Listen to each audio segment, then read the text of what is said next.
अस्सलामुअलैकुम, मैं असदुल्ला खान हूँ। पाकिस्तान तहरीक इंसाफ के लिए और सुन्नी इत्तेहाद काउंसिल के लिए फाइनली एक अच्छी खबर है, और अच्छी खबर यह है कि पेशावर हाई कोर्ट ने स्टे ऑर्डर जारी कर दिया है, रोक दिया है उन लोगों को जिन्होंने बंदर बांट के नतीजे में नशस्तें हासिल की थी। इलेक्शन कमीशन के उस फैसले के नतीजे में जिसमें कहा गया था कि जी ठीक है, ये मखसूस नशस्तें चूंकि तहरीक इंसाफ को या सुन्नी इत्तेहाद काउंसिल को नहीं मिल सकती, इसलिए ये मखसूस नशस्तें जो हैं वो बाकी सियासी जमातों में बांट दी जाएं। इस फैसले के खिलाफ तहरीक इंसाफ बल्कि Sunni Ittehad council, officially speaking Sunni Ittehad council जो है वो पेशावर हाई कोर्ट गई थी। कल भी हम इस पर बात कर रहे थे कि डायरेक्टली सुप्रीम कोर्ट जाना चाहिए था इस मामले को लेकर, लेकिन पेशावर हाई कोर्ट जो है वो जाने का फैसला किया पाकिस्तान तहरीक इंसाफ के वकला ने, और सुन्नी इत्तेहाद काउंसिल की तरफ से एक दरखास्त पेशावर हाई कोर्ट में डाली। आज पेशावर हाई कोर्ट ने इब्तदाई समाअत के बाद इस पर स्टे ऑर्डर जारी कर दिया है, और वो लोग जो रिजर्व सीट्स पर मुंतखब हुए हैं, मखसूस नशस्तों के नतीजे में MPA या MNA बने हैं, उनके लिए ऑर्डर जारी किया है कि ये अभी अपने ओहदे का, अपनी मेंबरशिप का हल्फ नहीं उठाएंगे। ये कौमी असम्बली का या सूबाई असम्बली के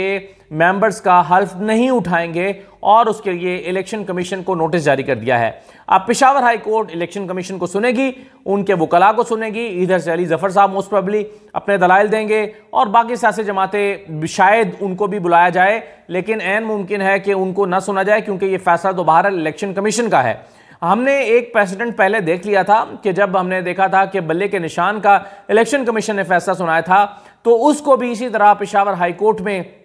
इस ऑर्डर को जो है वो चैलेंज किया गया था, और पेशावर हाई कोर्ट की तरफ से हतमी तौर पर फिर यह फैसला आया था। पहले सिंगल बेंच का, फिर डबल बेंच का फैसला आया था, और कहा था कि ये जो बल्ला है वो तहरीक इंसाफ को दिया जाए, उनका निशान नहीं छीना जा सकता। लेकिन पेशावर हाई कोर्ट के इस फैसले को इलेक्शन कमीशन ने सुप्रीम कोर्ट में चैलेंज किया था, और सुप्रीम कोर्ट में जाकर फिर हमने देखा था कि काजी फाइसा साहब ने वो तारीखी फैसला दिया था कि जिसके असरात आज भी ख़त्म होने में नहीं आ रहे। काजी फाइसा साहब ने एक ऐसा फैसला सुनाया था कि जिससे पूरे मुल्क में एक हिजानी कैफियत पैदा हुई थी। काजी फाइसा साहब के फैसले के नतीजे में तहरीक इंसाफ से बल्ले का निशान छिन गया था, और बल्ले के निशान के अलावा आज जो मखसूस नशस्तों का शोर मचा हुआ है, ये मखसूस नशस्तों का शोर भी उसी फैसले का मरहून मिन्नत है। वो जो काजी फाइसा साहब का फैसला था बल्ले का निशान ना देना, उसी से ये सारे प्रॉब्लम्स पैदा हुए थे, और आज जो पाकिस्तान तहरीक इंसाफ को सुन्नी इत्तेहाद काउंसिल में जाना पड़ा और रिजर्व सीट्स का ना मिलना, ये उसी का शाखसाना है। एक मरतबा फिर ये पेशावर हाई कोर्ट से होता हुआ ये फैसला दोबारा सुप्रीम कोर्ट में काजी फाइसा साहब की कोर्ट में ही जाएगा। अगर ये फैसला, जिसके इम्कानात ज़्यादा दिखाई देते हैं, इलेक्शन कमीशन के हक में के खिलाफ आता है और सुन्नी इत्तेहाद काउंसिल के हक में आता है, ज़्यादा इम्कान इसी बात के हैं, क्योंकि बहरहाल ये फैसला यूँ हो नहीं सकता कि एक मैंडेट एक पार्टी को मिला हो और वो मैंडेट जो है वो बाकी सियासी जमातों में तकसीम कर दिया जाए। रात मैंने आपको कमर ज़मान कायरा का आर्गूमेंट सुनाया था, और ये तकरीबन पूरी अपोजिशन का आर्गूमेंट है, और पूरी हुकूमत का आर्गूमेंट है, और पूरा आर्गूमेंट उनका ये है कि जी ये मखसूस नशस्तें तो सिर्फ एक सियासी जमातों को ही मिल सकती हैं, इंडिविजुअल्स को नहीं मिल सकती। हालांकि मैंने आपको कल भी ये कहा था कि पिछली वीडियो में भी ये कहा था कि सुन्नी इत्तेहाद काउंसिल भी एक जमात ही है, और वो बतौर जमात ही ये सीटें मांग रही है। तो अब देखें पेशावर हाई कोर्ट से क्या फैसला आता है। अगर तो पेशावर हाई कोर्ट से ये फैसला सुन्नी इत्तेहाद काउंसिल के हक में आता है, तो फिर इस बात का इम्कान मौजूद है कि सुप्रीम कोर्ट से में जाकर भी उनके लिए एक मौका या चांस मौजूद रहेगा, और ऐन मुमकिन है कि काजी फाइसा साहब जो हैं, उन्होंने जो उनके पिछले फैसले से इतने ज़्यादा मसाइल पैदा हुए थे, एक अपने फैसले को दोबारा से देखने का एक मौका भी सुप्रीम कोर्ट के पास आ जाएगा, और किसी हद तक उसका इजाला मुमकिन हो सकेगा, किसी हद तक, पूरा तो नहीं हो सकता लेकिन किसी हद तक हो सकेगा। तो बहरहाल अब इलेक्शन कमीशन को नोटिस जारी हो गए हैं, इलेक्शन कमीशन आएगा और आकर अपना मतमा नज़र बयान करेगा, उधर से सुन्नी इत्तेहाद काउंसिल के वकला भी अपना मतमा नज़र बयान करेंगे, और उसके बाद जो फैसला आएगा अल्टीमेटली दोनों में से जिसके भी हक में आएगा या जिसके भी खिलाफ आएगा वो उसको चैलेंज करेगा सुप्रीम कोर्ट में। अगर ये फैसला इलेक्शन कमीशन के खिलाफ आता है तो वो उसको चैलेंज कर देंगे। लेकिन आज बड़ा एक दिलचस्प फैसला आया है भुट्टो केस के हवाले से, और वो फैसला ये सुनाया गया है कि ये जो जुल्फ़िकार अली भुट्टो का केस था उसमें तमाम आईनी तकाजे पूरे नहीं किए गए, ये काजी फाइसा साहब ने कहा है। और ठीक है, बिल्कुल सही है, मैं इस फैसले से सुप्रीम कोर्ट का फैसला है, मैं इससे इत्तफाक करता हूँ। साथ ही साथ उन्होंने कहा है कि लेकिन हमारे पास ऐसा कोई इख्तियार नहीं है कि हम सुप्रीम कोर्ट के पुराने फैसले को तब्दील कर सकें, क्योंकि अगर तब्दील करेंगे तो फिर एक ऐसा नया पेंडोरास बॉक्स खुलेगा कि हर फैसला जो है वो सुप्रीम कोर्ट में चैलेंज हो सकेगा, या सुप्रीम कोर्ट का कोई भी माजी का फैसला दोबारा खोलना पड़ेगा, क्योंकि एक प्रेसिडेंट मिल जाएगा लोगों को। तो इसलिए उन्होंने ये कह दिया कि हम इस फैसले को दोबारा चेंज तो नहीं कर सकते, लेकिन ये फैसला आइन और कानून के मुताबिक नहीं था, या भुट्टो को फांसी देने के लिए आइनी और कानूनी तकाजे पूरे नहीं किए गए। ये काजी फैसल साहब के बेंच ने फरमाया है और आज उन्होंने अपनी ही जबान से ये फैसला भी सुनाया। अब काजी फैसल साहब से मेरा बड़ा आजिज़ाना और एक हम्बल सा सवाल है, और इसलिए मैं डरते डरते बात कर रहा हूँ, क्योंकि आजकल सुप्रीम कोर्ट उसको गुस्ताखी भी समझ लेती है, और पहले ही हमारे कोलीग जो हैं असतूर, वो सुप्रीम कोर्ट की शान में गुस्ताखी के पेश नज़र जेल भुगत रहे हैं, हवालात में बंद हैं, और उनकी सुनवाई नहीं हो रही, या उनको अभी तक जो है वो उनको बार बार जिस्मानी रिमांड पे दिया जा रहा है। अब मामला ये है कि काजी फैसल साहब ने ये तो सुना दिया, चलें एक 40-50 साल पुराना केस खोल के तो उसका फैसला सुना दिया, आईनी तकाजे पूरे नहीं हुए, लेकिन मैं बहुत ही आजाना तौर पर और बड़ा हम्बली में ये सवाल करना चाहता हूँ कि आपने अभी जो फैसला सुनाया काजी फैसल साहब, जिसमें आपने बल्ले का निशान एक सियासी जमात से वापस ले लिया, क्या उसमें कानूनी तकाजे पूरे किए गए आपकी जानिब से? और उससे पहले यानी आप देखिए कि आपके अदालत में 12 लोग खड़े हुए, रोस्टम पर आकर खड़े हुए, उन सब ने खड़े होकर कहा, बारी बारी सब ने कहा कि जी मैं इलेक्शन लड़ना चाहता था, मुझे इलेक्शन नहीं लड़ने दिया गया, मैं ख्वाहिशमंद था इलेक्शन लड़ने के, चूंकि मुझे इलेक्शन नहीं लड़ने दिया गया इसलिए ये इलेक्शन इंटर पार्टी इलेक्शन कलअदम करार दिए जाने चाहिए। काजी फैसल साहब से मेरा सवाल यह है कि क्या आपने इन लोगों के बयान पर कोई जरा होने दी, या इस बात की किसी भी तरीके से इसकी तस्दीक चाहिए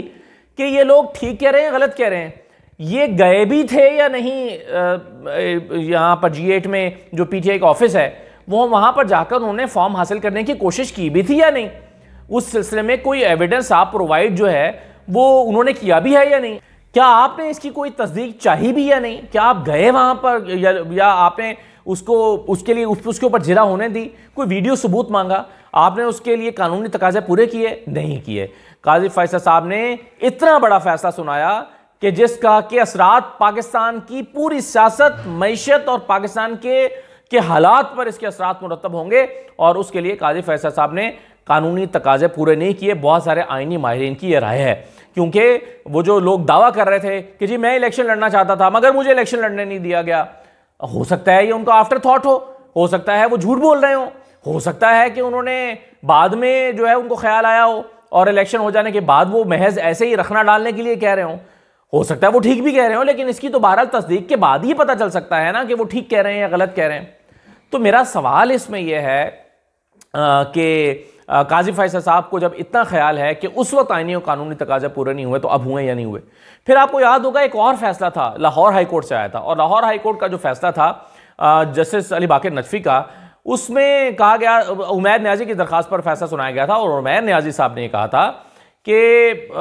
जो इंतखाबात हैं वो जुडिशरी से कराए जाएं, वो एग्जेक्टिव से ना कराए जाएं। और इस सिलसिले में जब ये दरखास्त इलेक्शन कमीशन लेकर गया सुप्रीम कोर्ट के पास, और सुप्रीम कोर्ट के कहने पर ये दरखास्त लेकर गया, तो काजी फाइज ईसा साहब जो हैं उन्होंने जब इसको रात को अदालत लगाकर फैसला सुनाया कि उमैर न्याजी के खूब लत्ते लिए, और उमैर न्याजी के बारे में न जाने उसको सुने बगैर, हो सकता है वो उसका मौक़िफ़ ठीक हो, लेकिन उमैर न्याजी और पाकिस्तान तहरीक इंसाफ को सुने बगैर जब फैसला सुना दिया, तो मेरा सवाल यह है काजी फैसल साहब, क्या आपने कानून के तकाजे पूरे किए थे?